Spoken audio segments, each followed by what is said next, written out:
নমস্কার, আমি একটি কবিতা পরিবেশন করতে এসেছি। কবিতাটির নাম লুকোচুরি। লিখেছেন কবিগুরু রবীন্দ্রনাথ ঠাকুর। আমি যদি দুষ্টুমি করে চাঁপার গাছে চাঁপা হয়ে ফুটি, ভোরের বেলা মাগো কচি পাতায় করি লুটোপুটি, তবে তুমি আমার কাছে হারো। তখন কি মা চিনতে আমায় পারো? তুমি ডাকো খোকা, কোথায় ওরে? আমি শুধু হাসি চুপটি করে। যখন তুমি থাকবে যে কাজ নিয়ে, সবই আমি দেখব নয়ন মেলে।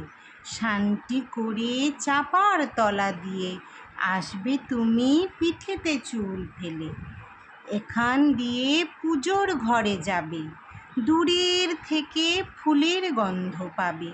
তখন তুমি বুঝতে পারবে না সে তোমার খোকার গায়ের গন্ধ আসে। দুপুরবেলা মহাভারত হাতে বসবে তুমি সবার খাওয়া হলে। গাছের ছায়া ঘরের জানালাতে পড়বে এসে তোমার পিঠে কোলে। আমি আমার ছোট্ট ছায়াখানি দোলাবো তোর বইয়ের পরে আনি।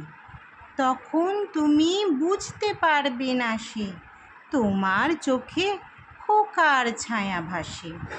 সন্ধেবেলা প্রদীপখানি জেলে যখন তুমি যাবে গোয়াল ঘরে, তখন আমি ফুলের খেলা খেলে টুপ করে মা পড়ব ভুঁয়ে ঝরে। আবার আমি তোমার খোকা হব, গল্প বলো তোমায় গিয়ে কব। তুমি বলবে দুষ্টু ছিলি কোথা?